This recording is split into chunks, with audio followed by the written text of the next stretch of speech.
Hey, welcome back. It's a fun idea if you share where you're listening from today. Thanks. Hit like and subscribe. Let's get cozy and begin. I wait outside the bar, leaning against the cold, rough brick wall. The night air is heavy with the smell of cigarette smoke and spilled beer. My heart beats like a drum, steady but loud. I keep my eyes on the door, knowing he'll come out soon. I've seen him here before, a few times now, always leaving late, always with a smug smile on his face. Tonight, that smile ends. I am just a regular guy. I've got a stable job, a decent house, and a wife I thought I knew. We've been married for 10 years. I used to believe we were happy until I found out about him.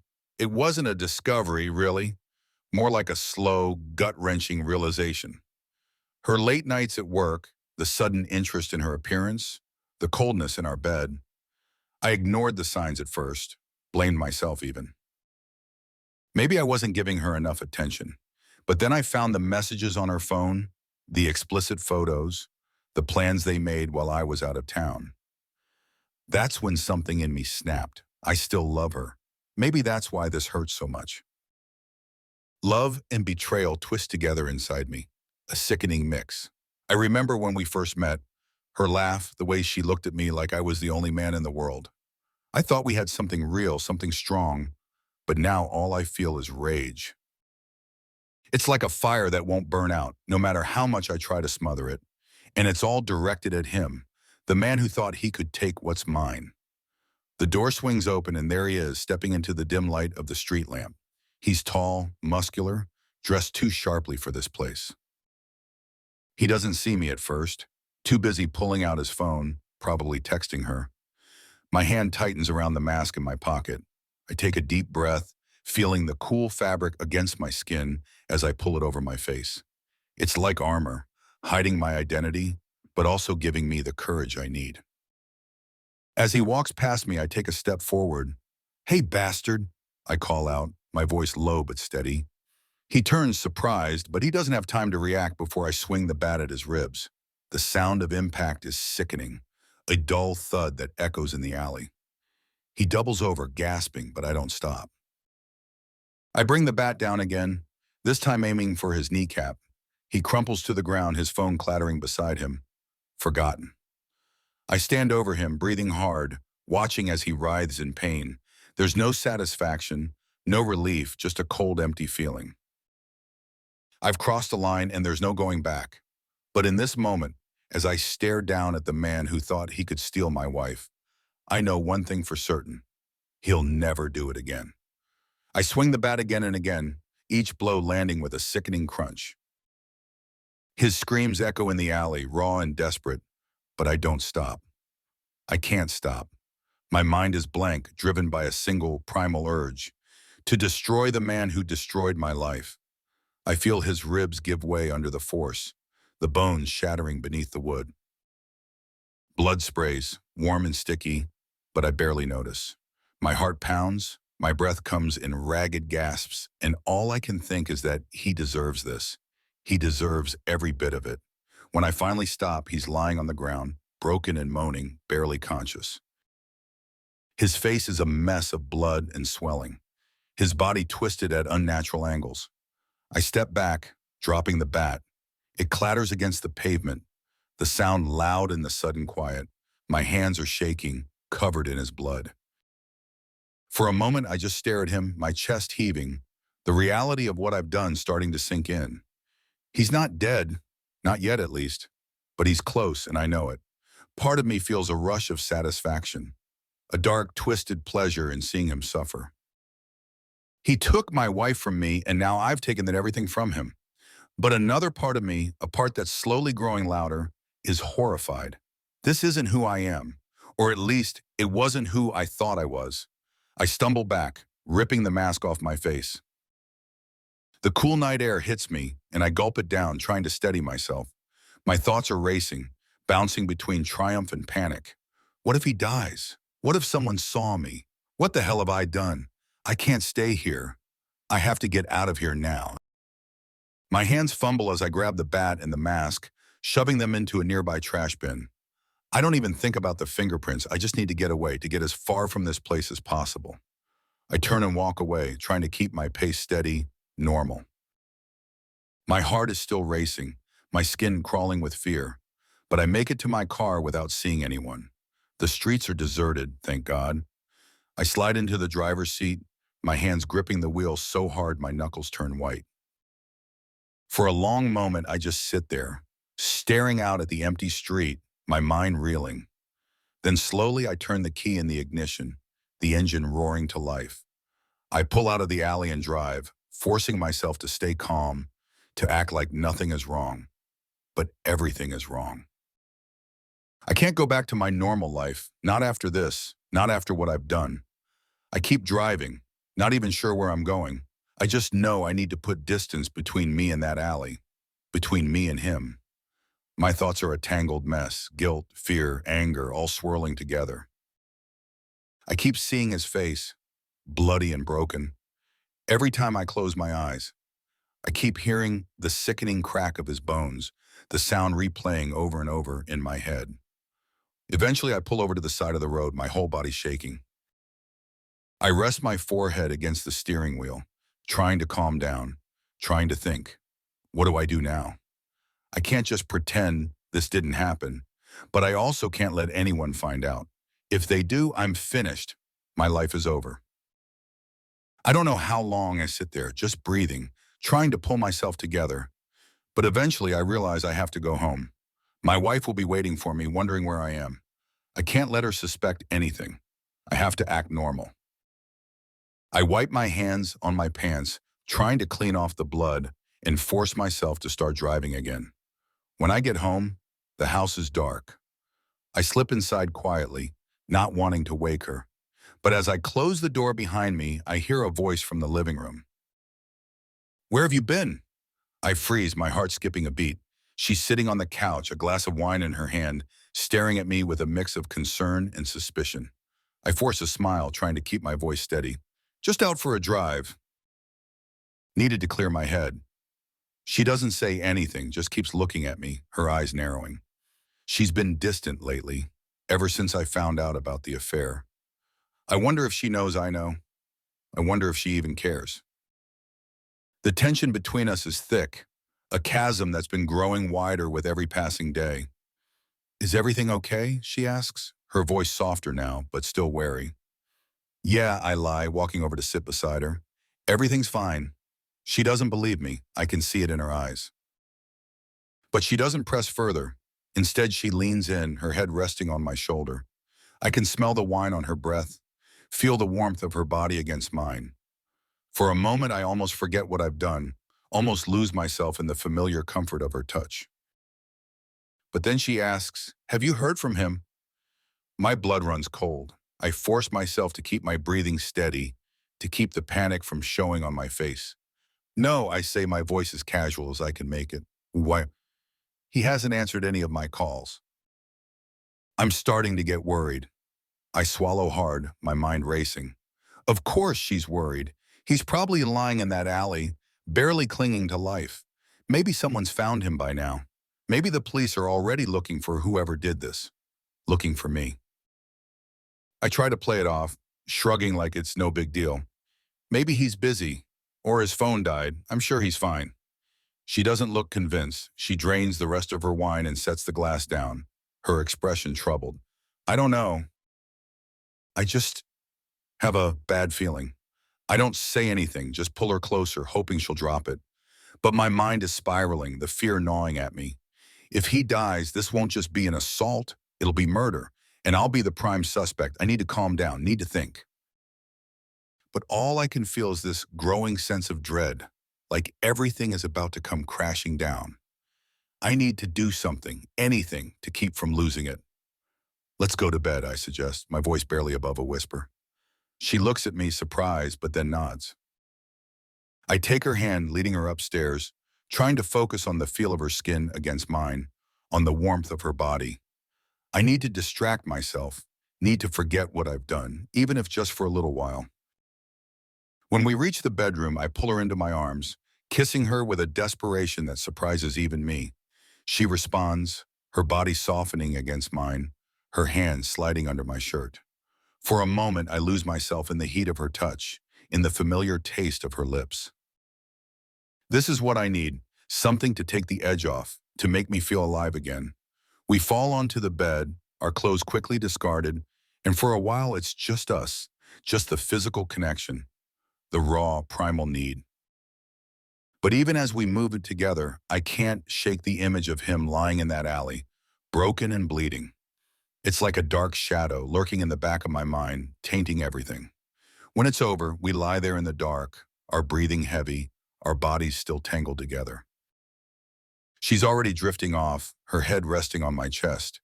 But I can't sleep. My mind is racing, the reality of what I've done crashing down on me. I feel sick, the weight of my actions pressing down on me, suffocating me. I need to cover my tracks. I need to make sure no one finds out it was me. But how? I'm not a criminal.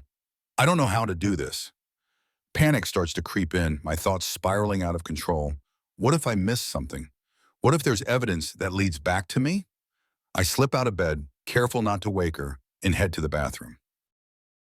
I splash cold water on my face, trying to calm down, but it doesn't help. My reflection in the mirror is that of a man I barely recognize. Wild eyes, pale skin, fear etched into every line of my face. I can't let this destroy me. I need to be smart, need to think. But all I can feel is the terror, the crushing weight of what I've done. I can't go to the police, can't confess. That would ruin everything. But I also can't just sit here and wait for them to come knocking on my door. I need to get rid of anything that could connect me to him. The bat, the clothes I was wearing, they all need to disappear.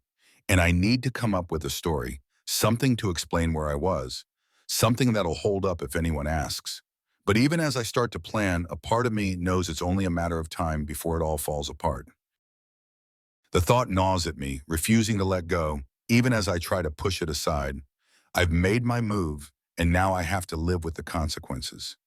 And God help me, I don't know if I can. I wake up drenched in sweat. The nightmare lingers, blood, shattered bones, and his eyes, wide with fear. My heart races as I sit up, trying to shake the images from my mind. I can't afford to lose it now. There's too much at stake. First things first, I need to cover my tracks. The bat, still stained with his blood, is wrapped in an old towel under the sink. I grab it, feeling the rough wood under my fingers, and stuff it into a black garbage bag along with my clothes from that night. They're ruined, darkened with his blood and mine. I tie the bag tight, making sure nothing leaks, then stash it in the trunk of my car. I'll dump it far from here, somewhere it won't be found, not by the police, not by anyone. My wife's asleep, unaware of what I'm doing. I watch her for a moment, her face peaceful, as if nothing's wrong. But I can't shake the feeling that she suspects something. The way she looked at me last night, the questions she asked, they were too sharp, too pointed. If she finds out, I'm done. I know that much. I try to act normal, making coffee, reading the news, but it's impossible. Every sound makes me jump. Every shadow makes me tense. The house feels too quiet, too still, like it's holding its breath, waiting for something to happen. When she finally comes downstairs, I force a smile, hoping she doesn't notice the dark circles under my eyes, the tension in my shoulders. Morning, I say, my voice too bright, too forced. She glances oddly, her eyes narrowing slightly. Morning, you didn't sleep well? I shrug, trying to play it off. Just a rough night. She doesn't respond, just pours herself a cup of coffee and sits across from me. I can feel her watching me, can feel the questions she's not asking. I need to distract her, to make sure she doesn't dig too deep. What are your plans for today? I asked, trying to sound casual. Not much, just some errands. You? I hesitate, then lie. Work's been piling up. I'll probably be at the office most of the day. She nods, but I can tell she's not convinced. I need to get out of here, to get away from her scrutiny. The more time I spend around her, the more likely I am to slip up. I leave the house as soon as I can, the garbage bag heavy in the trunk. I drive for miles out of the city into the countryside where no one knows me. I find a secluded spot, a narrow dirt road leading into a thick patch of woods. There's a creek nearby, the water dark and murky. Perfect. I haul the bag out of the trunk, my muscles straining, and drag it to the edge of the water. My heart pounds as I push it in, watching it sink slowly beneath the surface, swallowed by the muddy depths. When it's gone, I stand there for a moment, my breath coming in short, shallow gasps. It's done. There's no turning back now. But even as the evidence disappears, the guilt doesn't. It clings to me, a heavy weight on my chest, suffocating me. I thought I'd feel relief, but all I feel is dread. What if I missed something? What if someone saw me?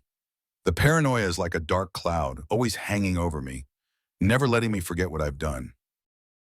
When I get back to the house, she's gone, probably out running her errands or maybe meeting him. The thought twists in my gut, sharp and painful.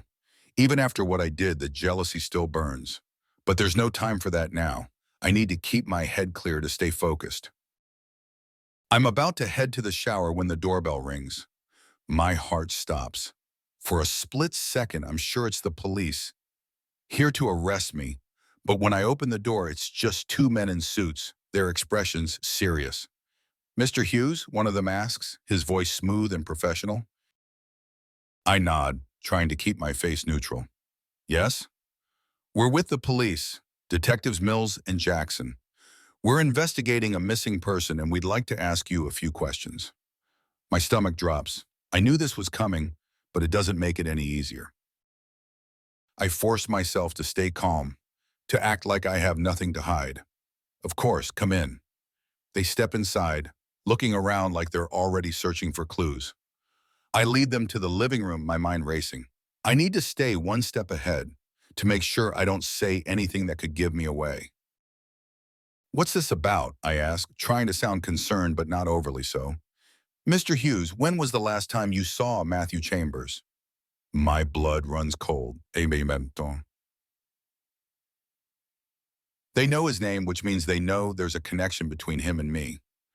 I take a deep breath, trying to play it cool. "I don't really know him that well. We've met a couple of times, but that's it." "Why?" "His girlfriend reported him missing yesterday. We're talking to everyone who might have had contact with him recently." Girlfriend. The word hits me like a punch to the gut. She reported him missing. She's not just my wife anymore. She's his girlfriend. I try to keep my voice steady, but it's hard. "I haven't seen him in a while. I'm not sure I can help." Detective Mills leans forward, his eyes sharp. "You're sure? No contact at all? Nothing unusual?" I shake my head, my palms sweating. "No." Like I said, we weren't close. They exchange a look, and I can feel the suspicion in the air, thick and suffocating. They don't believe me, but they don't have anything concrete. Not yet. "Okay," Mills says, standing up. "If you think of anything, please give us a call." I nod, following them to the door, my heart pounding. Of course. They leave and I close the door behind them, my hands trembling. It's getting closer. The walls are closing in, and I don't know how much longer I can keep this up. I need to stay ahead, need to think of something, but the fear is paralyzing. The rest of the day passes in a blur. I try to focus on work, but I can't. All I can think about is that conversation, the way they looked at me, like they knew I was lying. My mind is a tangled mess of fear and guilt, and I can't see a way out. When she comes home, I'm on edge, barely holding it together. She notices, of course. How could she not? But instead of asking me about it, she just walks over, wrapping her arms around me, pressing her body against mine. "Are you okay?" she whispers, her breath warm against my neck. I nod, swallowing hard. "Yeah, just a rough day." She looks up at me, her eyes searching mine, and I wonder what she sees. Does she see the guilt, the fear, or does she just see the man she married, the man she used to love? "I know things have been tough," she says softly, her fingers tracing the line of my jaw. "But I'm here, we'll get through this." Her words should comfort me, but they don't. All I can think about is how close we are to everything falling apart. But as she pulls me into a kiss, all the fear, all the guilt melts away, replaced by something else. Desire, need, a desperate urge to lose myself in her, to forget, even if just for a little while. We stumble upstairs, clothes falling away, our bodies pressing together, skin against skin. It's frantic, urgent, like we're trying to drown out the world around us, to find something real in the chaos. Her hands are on me, her mouth hot against my skin, and for a moment it's like nothing else matters. But even as we move together, the fear is still there, lurking in the back of my mind, a dark shadow that I can't escape. Every touch, every kiss is tinged with the knowledge of what I've done, of the lies I'm telling, not just to her, but to myself. Afterward, we lie there in the dark, her head resting on my chest, her breathing soft and steady. But I can't sleep, my mind is racing, the events of the day replaying over and over. The detectives, the questions, the lies, they're all circling around me, tightening like a noose. I know I can't keep this up. The pressure is too much, the guilt too heavy. But I don't have a choice. I can't let this destroy me. I won't. But as I lie there staring up at the ceiling, I realize something. Someone might have seen me that night. There was a car parked at the end of the alley, headlights off, but I didn't see anyone inside. What if they saw everything? What if they go to the police? The thought terrifies me, but it also gives me a twisted sense of relief. If someone knows, then maybe this nightmare will end. Maybe I won't have to keep lying, keep pretending that everything is okay when it's not. But that's a dangerous thought. I can't let it control me. I need to find out who was there, what they saw, and I need to make sure they don't say anything, no matter what it takes. Because if this comes out, I'm finished, and I'm not ready to lose everything. Not yet. I'm sitting in the kitchen, staring at the untouched coffee in front of me. My mind's a mess, a tangled web of fear, guilt, and the gnawing certainty that everything's spiraling out of control. It's been days since the detective showed up, and the pressure is building, crushing me. I can't sleep. I can't think straight. All I can do is wait for the inevitable, for the moment when it all comes crashing down. Then the doorbell rings, sharp and sudden, cutting through the silence. My heart lurches in my chest. I freeze, dread washing over me. It's too early for visitors, and I'm not expecting anyone. Every instinct tells me to run, but I force myself to stand, to move toward the door, even as my legs feel like lead.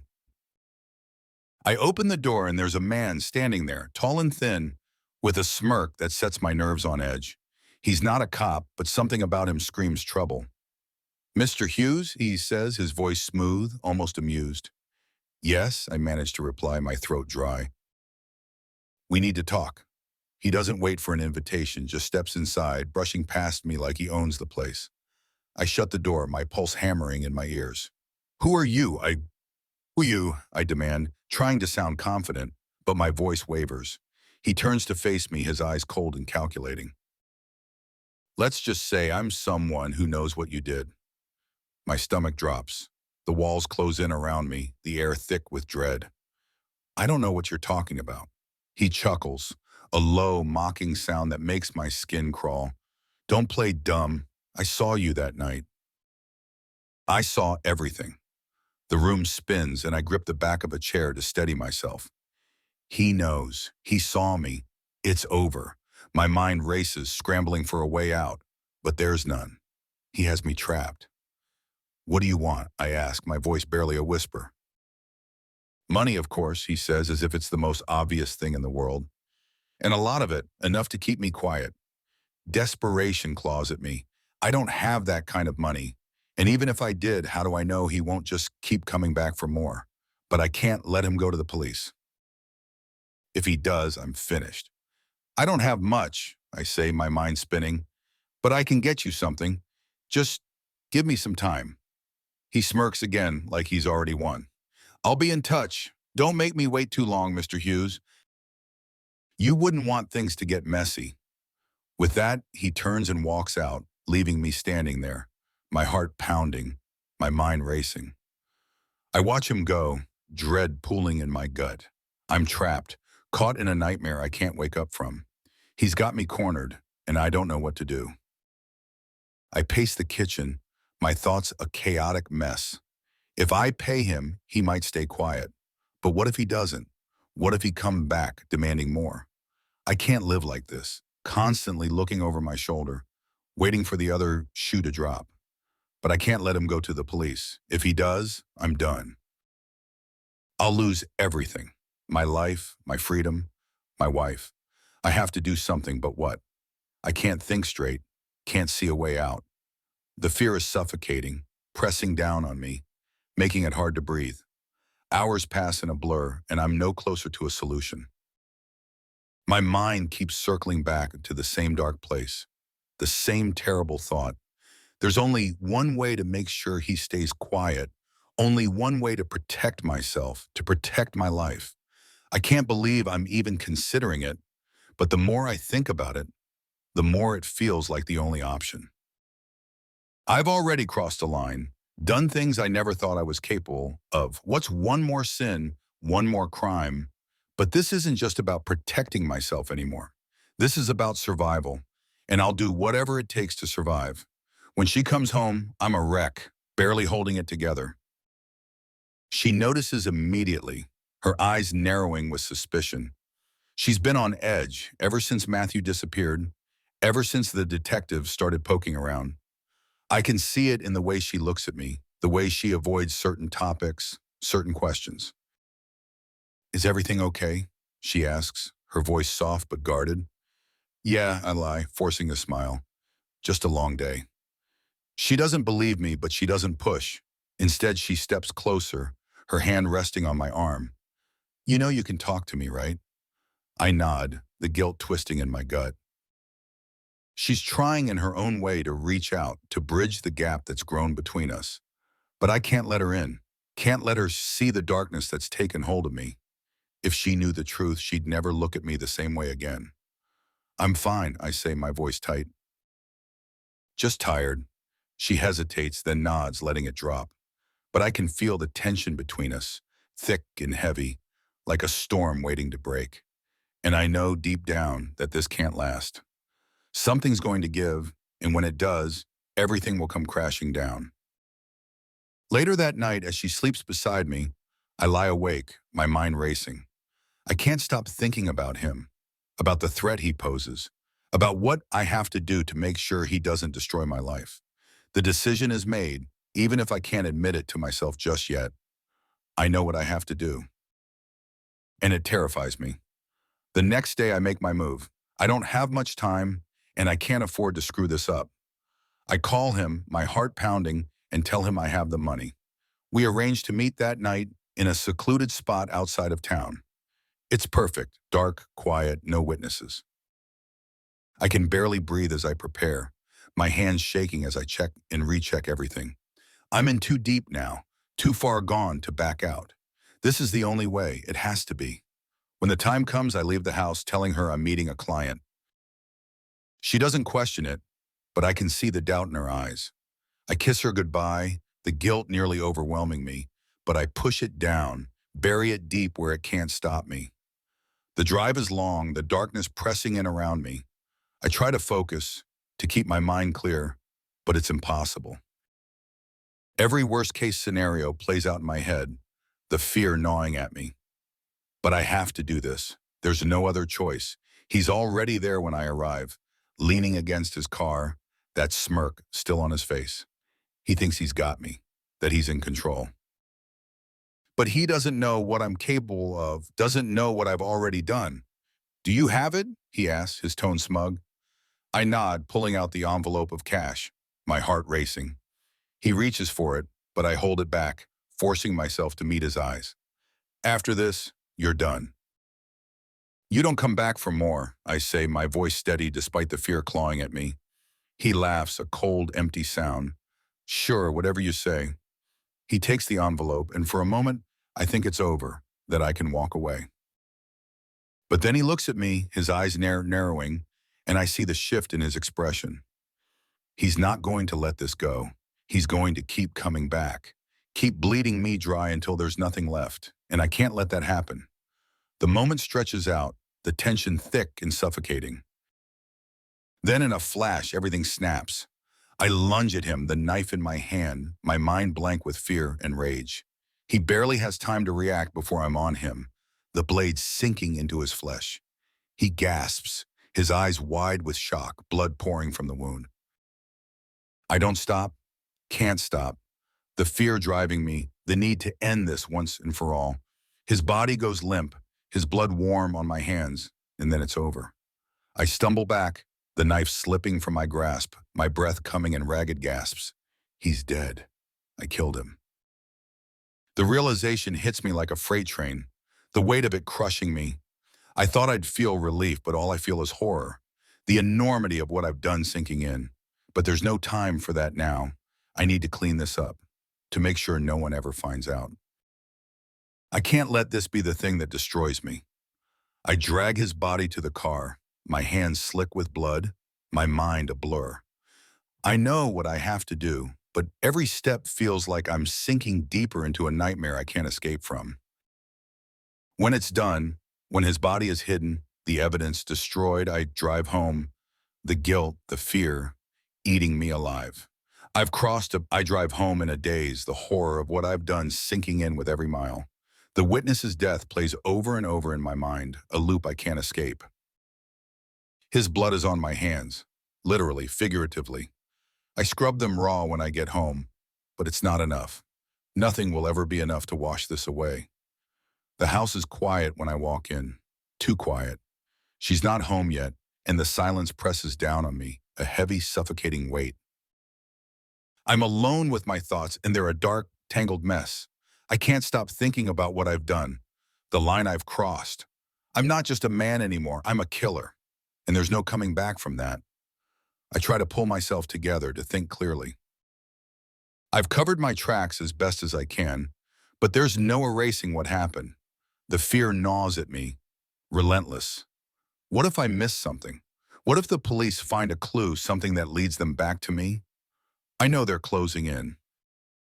The detectives have been asking more questions, digging deeper into my life. They're getting closer, and it's only a matter of time before they piece it all together.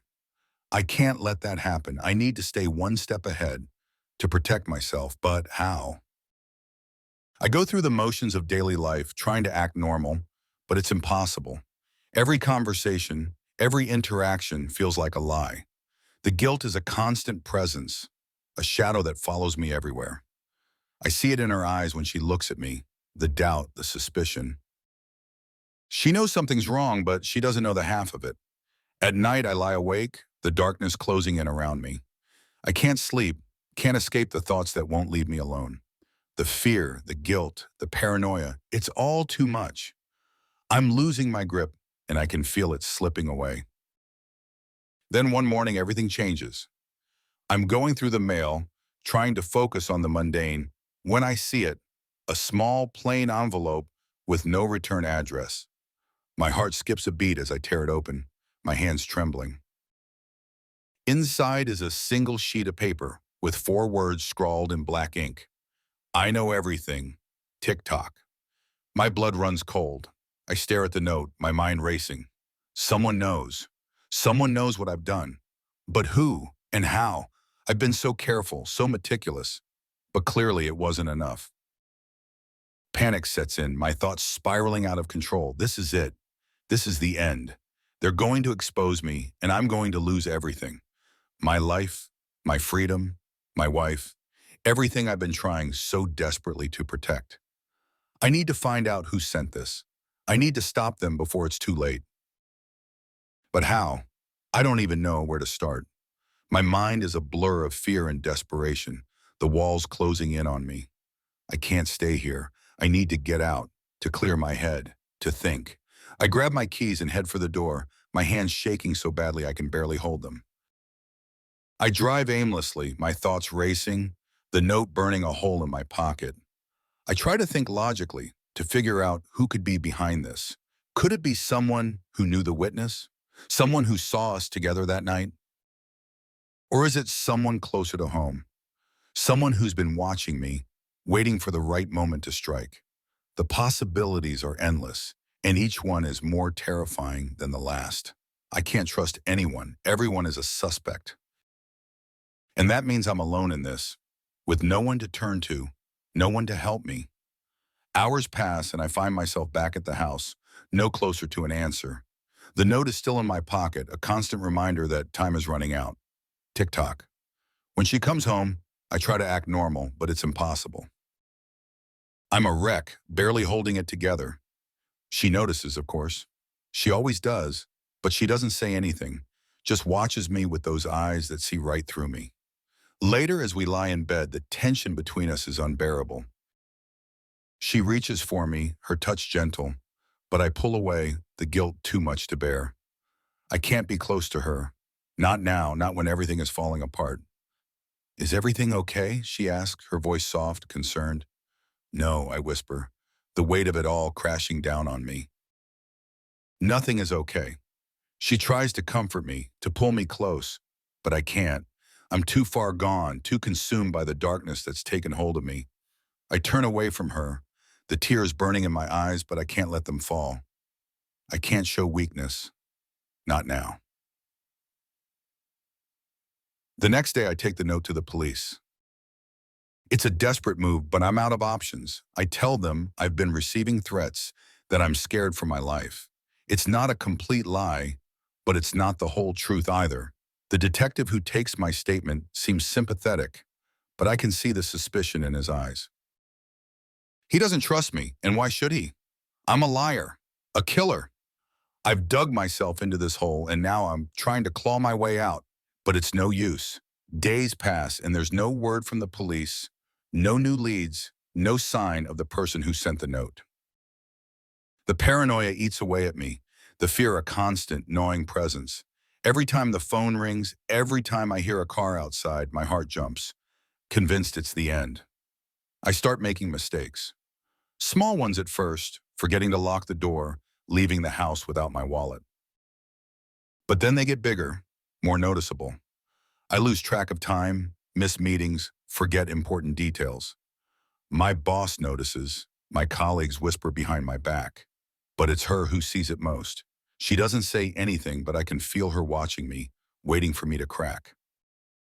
The distance between us grows wider with each passing day, the silence more oppressive. She's pulling away, and I don't blame her. Who could love a man like me? The guilt is unbearable, a constant weight on my chest. I try to bury it, to push it down, but it won't stay hidden. It claws its way to the surface, consuming me, eating away at what little is left of my sanity. Then one night it all comes crashing down. We're sitting at the dinner table, the silence thick between us, when she finally speaks. I know what you did, she says, her voice calm, too calm. My blood turns to ice. I can't move, can't breathe. What are you talking about? Don't lie to me, she snaps, her eyes blazing with anger, with hurt. I found the note. I know everything. The room spins, my mind reeling. This is it. This is the moment I've been dreading, the moment I lose everything. I can explain. Don't, she cuts me off, her voice trembling with emotion. Don't even try. I trusted you. I loved you. How could you do this? The guilt, the fear, it's all too much. I can't hold it in any longer. The truth spills out, a torrent of words I can't stop. I tell her everything, about the affair, the lover, the witness, the murder. Every dark, twisted detail. When I'm done, she's silent, her face pale, her eyes filled with tears. You're a monster, she whispers, her voice shaking. I don't even know who you are anymore. The words cut deeper than any knife. I want to reach out to her, to beg for forgiveness, but I know it's too late. I've destroyed everything, and there's no going back. She leaves that night, taking nothing with her, not even her wedding ring. I watch her go, the guilt, a crushing weight on my chest. I'm alone, truly alone, and it's all my fault. The next day I get another note. This time it's a photograph of me standing over the witness's body, the knife in my hand. The message is clear. They're watching me, and they're going to destroy me. I crumble. The fear, the guilt, the paranoia, it's too much. I can't take it anymore. I need to end this one way or another. I need to confess, to face the consequences of my actions. But as I pick up the phone to call the police, I realize there's one thing left to do. One final act that will seal my fate, that will bring this nightmare to an end. I'm not going down alone. If I'm going to lose everything, I'm taking them with me. I don't have much time. The message is a ticking bomb, and I'm running out of options. The fear gnaws at me, relentless, pushing me to the edge. Whoever sent that note knows everything, and it's only a matter of time before they blow my life apart. I need to find them, confront them, and end this nightmare before it destroys me completely. I start with the usual suspects, anyone who might have seen me that night, anyone who knew the witness. I drive around asking questions, looking for leads, but it's like chasing shadows. No one knows anything, or at least, they're not talking. The paranoia sets in deeper. Every glance feels like suspicion, every whisper like a threat. I can't trust anyone, not even myself. Days blur together in a haze of fear and desperation. My wife's absence is a constant reminder of how far I've fallen. She's gone, and with her, the last bit of normalcy I had left. The house feels like a tomb, empty and cold, filled with the echoes of my mistakes. I can't even sleep in our bed anymore. The guilt is too heavy, suffocating. I crash on the couch, barely sleeping, always on edge, waiting for the next message, the next threat. Then it comes, another note, slipped under the door while I'm out. It's short, to the point. Meet me at the old warehouse on 9th Street midnight. Come alone. Or else. My heart pounds as I read it, the fear clawing at my insides. This is it, the final confrontation. I have to go, I have no choice. But I'm not walking into this unprepared. I know how dangerous this is. I grab a knife from the kitchen, the weight of it heavy in my hand, and slip it into my jacket. I won't be caught off guard. Not again. The drive to the warehouse is tense, every mile filled with dread. The streets are empty, the city quiet, but my mind is anything but. I'm rehearsing what I'll say, how I'll handle this, but the truth is, I have no idea what I'm walking into. I just know it's going to end tonight, one way or another. The warehouse looms ahead, dark and abandoned, a relic of a time long gone. It's the perfect place for this, the kind of place where secrets are buried and never found. I park a block away, the knife cold against my skin as I step out into the night. My breath fogs in the air, my nerves wound tight, ready to snap. I move quickly, quietly, slipping into the shadows as I approach the building. The door is ajar, creaking as I push it open. Inside, the darkness is thick, oppressive. I can barely see a few feet in front of me, but I keep going, my senses on high alert. Every sound, every movement makes my heart race. Then I see him, a figure standing in the center of the room, backlit by the faint glow of a street lamp through a broken window. He's tall, imposing, but I can't make out his face. My hand tightens on the knife, ready for anything. "Who are you?" I demand, my voice echoing in the empty space. "What do you want?" He doesn't move, doesn't speak for a long moment. Then slowly he steps forward into the light. I freeze, my blood running cold. It's him, the man I thought I killed. The witness, but how? I know I killed him, I was sure of it. The knife in his chest, the blood, his body limp in my hands, it was real. I saw him die. But here he is, standing in front of me, very much alive. "You look surprised," he says, his voice dripping with malice. "Didn't think I'd survive, did you?" I can't speak, can't move. My mind is a whirlwind of confusion, fear, and disbelief. How? Does it matter? He cuts me off, taking another step closer. "You failed, and now it's my turn." He's close now, too close. I back up, but there's nowhere to go. The walls close in around me, the darkness pressing in. I can feel the knife in my hand, but it's useless. I'm trapped, caught in a web of my own making. "I could ruin you," he continues, his voice low, dangerous. "I could go to the police right now, tell them everything." But where's the fun in that? "What do you want?" I ask again, my voice barely a whisper. He smiles a cruel, twisted smile. I want you to suffer. I want you to feel the fear, the guilt, the paranoia, just like I did. But most of all, I want you to know that I own you now. Your life, your future, everything. It's mine. The weight of his words crushes me, the reality of my situation sinking in. I'm not just fighting for my life anymore. I'm fighting for my soul, for whatever's left of it. You're not walking away from this, I say, trying to muster some courage, some defiance. But it sounds hollow, even to me. Oh, I'm not the one who should be worried about that, he says, his smile widening. You are. And then he's gone, disappearing into the shadows, leaving me alone in the darkness. I stand there, the knife still in my hand, my heart pounding, my mind reeling. I don't know what just happened, don't know how to process it, but one thing is clear. I'm in deeper than I ever imagined. When I finally leave the warehouse, it's with the weight of the world on my shoulders. My life is no longer mine. It belongs to him now, and there's nothing I can do to change that. He's going to destroy me, piece by piece, and I'm powerless to stop it. The drive home is a blur, my thoughts tangled and dark. I don't know what to do, where to go from here. The fear is overwhelming, the guilt crushing. I'm losing my grip, slipping further into the abyss. When I get home, the house is dark, cold, empty.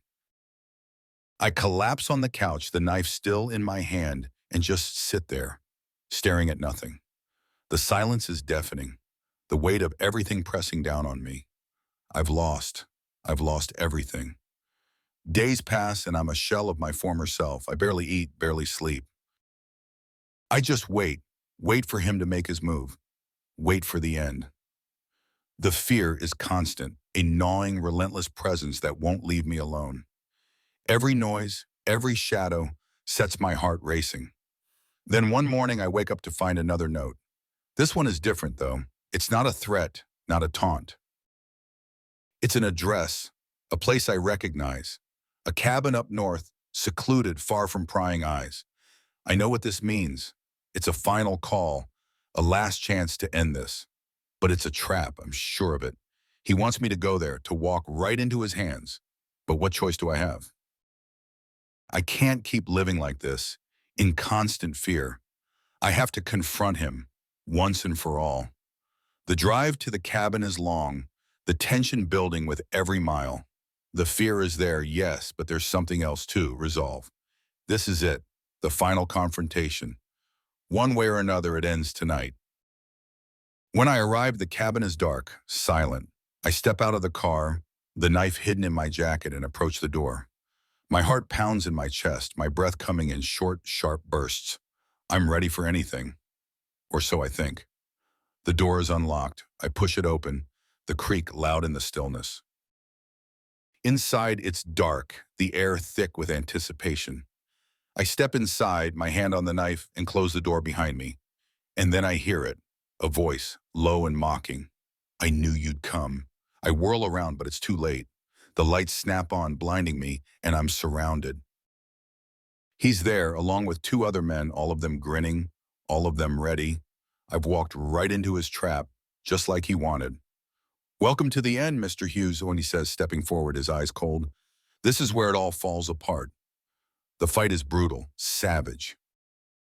I lash out with the knife, but they're too many, too strong. The blows rain down on me, fists and feet, pain exploding with each hit. I go down, the world spinning, blood in my mouth, the taste of defeat bitter on my tongue. But I won't give up. Not yet. Not until the last breath leaves my body. I fight with everything I have left, with the last shred of hope clinging to me. I fight because it's all I can do. And then, just as I'm about to go under, I hear it. The sound of sirens, distant but growing louder. The police, somehow they found us, found me. It's over. It's finally over. As they burst in, the men scatter, and I'm left lying there, broken, beaten, but alive. The last thing I see before everything goes black is his face twisted in rage. As the police drag him away, I wake up in a cold, sterile room. The sharp smell of disinfectant fear fills my nose, and the harsh fluorescent lights burn my eyes. My body aches, every muscle screaming in pain. I try to move, but the restraints keep me pinned to the hospital bed. Panic flares in my chest as I realize where I am, what this means. They've caught me. It's over. A nurse enters, her expression neutral as she checks my vitals. I try to ask her what happened, how I got here, but my voice is hoarse, barely a whisper. She doesn't answer, just jots something down on a clipboard and leaves, the door clicking shut behind her. I'm alone again, left with nothing but my thoughts and the gnawing fear that's been with me from the start. Hours pass, or maybe it's days. Time has lost all meaning in this place. My mind drifts back to the cabin, to the fight, to the moment the police burst in. I remember the chaos, the sound of sirens, the cold metal of handcuffs snapping around my wrists. But everything after that is a blur, a mix of pain, fear, and darkness. Finally, the door opens again, and a man in a suit walks in. He's middle-aged with a stern face and sharp eyes that seem to pierce right through me. He pulls up a chair next to the bed and sits down, his gaze never leaving mine. "Mr. Hughes," he says, his voice steady, professional. "I'm Detective Reynolds. We need to talk." I nod weakly, my throat too dry to speak. He leans forward, resting his elbows on his knees, and for a moment, he just studies me, like he's trying to figure out what kind of man I am, what led me to this point. "We found you at the cabin," he continues. "Along with the bodies of 3 men, one of them was still alive when we arrived, but he didn't make it to the hospital. Do you remember what happened?" I swallow hard, trying to force the words out. I didn't mean to. It wasn't supposed to." He holds up a hand, stopping me. "Let's take it one step at a time. We've been investigating the disappearance of Matthew Chambers, as well as the death of another man, the one you killed at the warehouse. Your wife has given us a statement, and we've pieced together most of the story. But we need to hear it from you." My heart sinks. My wife. She knows everything. There's no hiding, no running now. The weight of my actions crashes down on me, and for a moment I can't breathe, can't think. All I can feel is the crushing guilt, the realization that I've destroyed everything. My marriage, my life, my soul. "I did it," I finally managed to say, my voice barely audible. "I killed them. All of them." The confession hangs in the air, heavy and final. Detective Reynolds doesn't react, doesn't offer any comfort or judgment. He just nods, as if he already knew, as if this was the inevitable conclusion to my story. "We'll need a full statement," he says, "but that can wait. Right now we need to focus on your recovery. You're facing serious charges, Mr. Hughes. Murder, assault, conspiracy. This isn't going to be easy, but cooperating will help your case." I nod again, the reality of what's coming sinking in. A trial, prison, maybe even the death penalty. It doesn't matter anymore. I'm too tired to fight, too broken to care. All I want is for this to end, for the nightmare to be over. Days turn into weeks as I recover in the hospital. My wife never visits, and I don't blame her. I've ruined everything between us. The love we once had is gone, replaced by a chasm too wide to bridge. She's filed for divorce, and soon even the legal bond between us will be severed. I'll be alone, just as I deserve. The trial date is set, and I'm transferred to a prison hospital to await my day in court. The days blur together, a monotonous routine of meals, medical checkups, and restless nights. The fear that once consumed me has dulled, replaced by a numb acceptance of my fate. I'm a dead man walking, just waiting for the sentence to be handed down. As the trial approaches, my lawyer prepares me for what's to come. He's a public defender, overworked and underpaid, but he does his best to build a defense. He talks about mitigating circumstances, about mental instability, but I know it's futile. There's no escaping the truth. I'm guilty, and I'll pay for what I've done. The trial is a blur, a parade of witnesses, evidence, and damning testimony. My wife takes the stand, her voice steady as she recounts the lies, the violence, the betrayal. She doesn't look at me, not once. I don't blame her. I can't even look at myself. When it's my turn to speak, I stand before the jury, the weight of their judgment pressing down on me. I tell them everything, how I found out about the affair, how the rage consumed me, how I became someone I no longer recognize. I don't ask for mercy, don't plead for leniency. I just tell the truth. For the first time in a long time, the verdict comes swiftly. Guilty on all counts. The sentence is harsh, as expected. Life without the possibility of parole. The words echo in my mind as I'm led away in chains, the finality of it all sinking in. This is my life now, a cell, a routine, a slow descent into oblivion. From my prison cell, I reflect on the choices that led me here, on the man I used to be, and the monster I became. The darkness I let in has consumed everything, leaving nothing but scars and regrets. I wonder if there's any redemption left for someone like me, or if I'm destined to live with the consequences of my actions until the end. As the days turn into months, I begin to accept my fate. The trial is over, the judgment passed.